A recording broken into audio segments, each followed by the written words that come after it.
Good morning. എല്ലാവർക്കും merry Christmas. അപ്പോൾ Christmas ആയിട്ട് മിക്ക വീടുകളിലും രാവിലെ അപ്പവും ബീഫ് സ്റ്റൂവോ അല്ലെങ്കിൽ അപ്പവും ചിക്കൻ സ്റ്റൂവോ അങ്ങനെ എന്തെങ്കിലുമൊക്കെ ആയിരിക്കും അല്ലേ? ഞങ്ങളുടെ വീട്ടിൽ ഇന്ന് അപ്പവും ബീഫ് സ്റ്റൂവുമാണ്. അപ്പം ബീഫ് സ്റ്റൂ എങ്ങനെ ഉണ്ടാക്കുന്നതെന്ന് നോക്കിയാലോ. ഏകദേശം 1/2 കിലോയോളം വരുന്ന ബീഫാണ് ഞാൻ എടുത്തേക്കുന്നത്. വിത്ത് ബോണാണ്.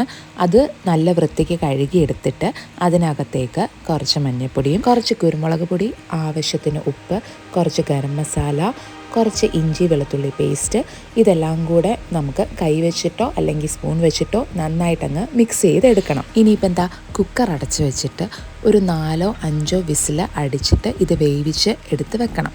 ഞാനൊരു 5 വിസിൽ അടിച്ചിട്ടുണ്ട്. ഇനി അതിൻ്റെ ആവിയെല്ലാം പോയി കഴിയുമ്പോഴത്തേക്കിന് നമുക്ക് അതെടുക്കണം. ഇനി അപ്പോഴത്തേക്കിന് ഇതിനകത്തേക്ക് ഇനി സ്റ്റൂവിലേക്ക് ഇടാൻ വേണ്ടിയ പച്ചക്കറിയും കൂടെ എടുക്കാം. ഒരു ക്യാരറ്റ്, ഒരു ഉരുളക്കിഴങ്ങ്, പിന്നെ ഒരു ചെറിയ സവാള, ഒരു പച്ചമുളക്. ഇനി ഈ ക്യാരറ്റിൻ്റെയും ഉരുളക്കിഴങ്ങിൻ്റെയും ഉള്ളിയുടെയും തൊലിയെല്ലാം കളഞ്ഞിട്ട് ഇതൊന്ന് കഴുകിയിട്ട് ഉരുളക്കിഴങ്ങും ക്യാരറ്റും ചെറിയ ക്യൂബ് പോലെയാണ് അരിഞ്ഞേക്കുന്നത്. പിന്നെ പച്ചമുളക് ഞാൻ ഒരെണ്ണമേ എടുത്തിട്ടുള്ളൂ, കാരണം എരിവ് ഉള്ള പച്ചമുളകാണ്, അതുകൊണ്ടാണ് ഒരെണ്ണം എടുത്തത്. സവാള ഞാൻ ചെറുതായിട്ട് ചോപ്പ് ചെയ്തിട്ടാണ് എടുത്തേക്കുന്നത്. ഇനി ഒരു പാത്രം വെച്ചിട്ട് അതിനകത്തേക്ക് ഓയിൽ ഒഴിച്ച് കൊടുക്കാം. ഓയിൽ ചൂടാകുമ്പോഴത്തേക്കിന് പട്ട, ഗ്രാമ്പൂ, ഏലക്ക ഇതെല്ലാം കൂടി ഇട്ട് കൊടുക്കാം. അത് കഴിഞ്ഞിട്ട് ഇതിനകത്തേക്ക് ചെറുതായിട്ട് ചോപ്പ് ചെയ്ത് വെച്ച 3 വെളുത്തുള്ളി ഇട്ട് കൊടുക്കാം. ഇനി ഇതെല്ലാം കൂടെ നന്നായിട്ടൊന്ന് ഇളക്കണം. അത് കഴിഞ്ഞിട്ട് ഇതിനകത്തേക്ക് നമ്മൾ ആ അരിഞ്ഞു വെച്ചേക്കുന്ന സവാളയും കൂടെ ഇട്ട് കൊടുക്കാം. എന്നിട്ട് സവാള ചെറുതായിട്ട് ഒന്ന് വാടി കഴിയുമ്പോഴത്തേക്കിന് അതിനകത്തേക്ക് നമ്മൾ ചെറിയൊരു ഇഞ്ചി ചെറുതായിട്ട് ചോപ്പ് ചെയ്തതും കൂടെ ഇട്ട് കൊടുക്കാം. ഇനി ഇത് നന്നായിട്ടൊന്ന് ഇളക്കിയിട്ട് മൂക്കുന്നിടം വരെ ഒന്ന് വെയിറ്റ് ചെയ്യാം. അപ്പോഴത്തേക്ക് ഇതാ നമ്മുടെ ബീഫൊക്കെ റെഡിയായിട്ട് വെന്ത് വന്നിട്ടുണ്ട്. ഇനി ഉള്ളിയെല്ലാം നല്ലതായിട്ട് മൂത്ത് കഴിയുമ്പോഴത്തേക്കിന് നമുക്ക് ആ അരിഞ്ഞു വെച്ചേക്കുന്ന ക്യാരറ്റും ഉരുളക്കിഴങ്ങും പച്ചമുളകും കൂടെ ഇതിനകത്തേക്ക് ഇട്ട് കൊടുക്കാം. ഇനി ഇതെല്ലാം കൂടെ നന്നായിട്ട് അങ്ങ് മിക്സ് ചെയ്തെടുക്കാം. ഇനി ഏകദേശം 1 മിനിറ്റ് കഴിയുമ്പോഴത്തേക്കിന് ഇതിനകത്തേക്ക് 1 ടീസ്പൂൺ മല്ലിപ്പൊടിയും കുറച്ച് ഗരം മസാലയും കൂടി ഇട്ട് കൊടുത്ത് നന്നായിട്ട് അങ്ങ് ഇളക്കാം. ഇതിൻ്റെ പച്ചമണം മാറുമ്പോഴത്തേക്കിന് നമുക്ക് ആ വേവിച്ച് വെച്ചേക്കുന്ന ബീഫും കൂടെ ഇതിനകത്തേക്ക് ഇട്ട് കൊടുക്കാം. ഇനി ഇതെല്ലാം കൂടെ നന്നായിട്ടങ്ങ് മിക്സ് ചെയ്തെടുക്കണം. എന്നിട്ടും ഇതിനകത്തിൽ ഉപ്പ് കുറവാണെന്നുണ്ടെങ്കിൽ കുറച്ച് ഉപ്പും കൂടെ അതിനകത്തേക്ക് ഇട്ട് കൊടുത്തിട്ട് ഒന്നും കൂടെ അങ്ങ് ഇളക്കിയെടുക്കണം. ഇനി ഇതിനകത്തേക്ക് നമുക്ക് 2ാം പാൽ ഒഴിച്ചു കൊടുക്കാം. അതായത് തേങ്ങാപ്പാൽ, കട്ടിയില്ലാത്ത തേങ്ങാപ്പാലാണ് നമ്മൾ ആദ്യമേ ഇതിനകത്തേക്ക് ഒഴിച്ചു കൊടുക്കുന്നത്. ഇനി ഇതിനകത്ത് ഇത് തിളച്ച് നമ്മൾ വേവിച്ചെടുക്കണം. ഈ ഉരുളക്കിഴങ്ങും ക്യാരറ്റും അതുപോലെ കുറച്ചും കൂടെ ബീഫ് ഇതിനകത്ത് കിടന്നങ്ങോട്ട് എല്ലാം കൂടെ വഴഞ്ഞ് വേവിച്ചെടുക്കണം. ഞാൻ ഇൻസ്റ്റൻ്റ് ആയിട്ടുള്ള കോക്കനട്ട് പൗഡറാണ് യൂസ് ചെയ്യുന്നത്.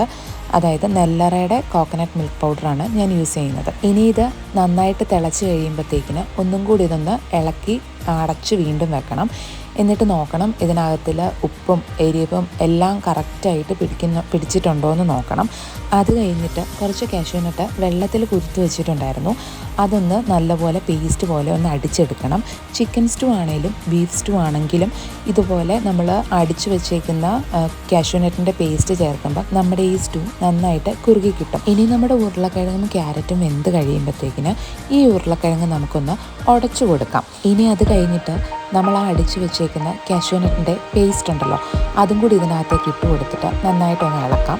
ഇനി ഇതിനകത്തേക്ക് കുറച്ച് ഗരം മസാലയും കുറച്ച് പെരിഞ്ജീരകത്തിൻ്റെ പൊടിയും കൂടെ ഇട്ട് കൊടുത്ത് നന്നായിട്ടങ്ങ് മിക്സ് ചെയ്യാം. എന്നിട്ട് ഇതിനകത്തേക്ക് ഇത്രയും കഴിയുമ്പോഴത്തേക്കും തന്നെ ഏകദേശം നമ്മുടെ പരിപാടി തീരും.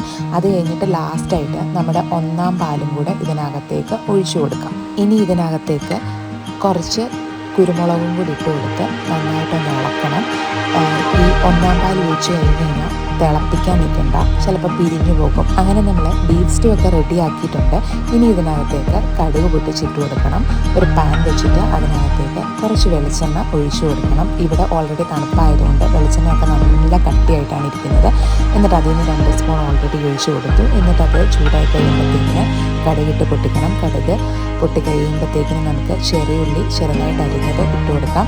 അതിൻ്റെ കൂടെ തന്നെ കുറച്ച് കരിയാപ്പിലയും പിന്നെ കുറച്ച് കാഷ്യൂവും കുറച്ച് മുന്തിരിയും കൂടെ ഇട്ട് കൊടുക്കാം. ഇനി ഇത് നന്നായിട്ടങ്ങ് മൂപ്പിച്ചെടുത്തിട്ട് നമ്മുടെ ഈ സ്റ്റൂവിലേക്ക് ഒഴിച്ചു കൊടുത്തിട്ട് നന്നായിട്ടൊന്ന് ഇളക്കിയിട്ട് അടച്ച് വെച്ചിട്ട് ഒരു 1/2 മണിക്കൂർ കഴിയുമ്പോഴത്തേക്കിന് ഇത് തുറന്നെടുത്ത് കഴിയുമ്പോഴത്തേക്കിന് അടിപൊളിയാണ്. അപ്പത്തിൻ്റെ കൂടെ, ചപ്പാത്തിയുടെ കൂടെ, എന്തിൻ്റെ കൂടെ വേണമെങ്കിലും നമുക്കിത് കഴിക്കാം.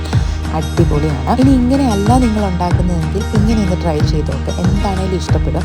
അടിപൊളി ടേസ്റ്റാണ്. എനിക്ക് തോന്നുന്നു എല്ലാവരുടെയും വീട്ടിൽ ഇങ്ങനെയൊക്കെ തന്നെ ആയിരിക്കും ഉണ്ടാക്കുന്നത്. എന്നാലും എല്ലാവരും വീട്ടിലൊന്ന് ട്രൈ ചെയ്ത് നോക്കുക. അപ്പോൾ നമ്മുടെ വീഡിയോ ഇഷ്ടപ്പെട്ടാൽ ലൈക്ക് ചെയ്യുക, ഷെയർ ചെയ്യുക, സബ്സ്ക്രൈബ് ചെയ്യുക, കമൻറ്റും ചെയ്യുക. അപ്പോൾ ഒരിക്കൽ കൂടി എല്ലാവർക്കും ഹാപ്പി ക്രിസ്മസ്.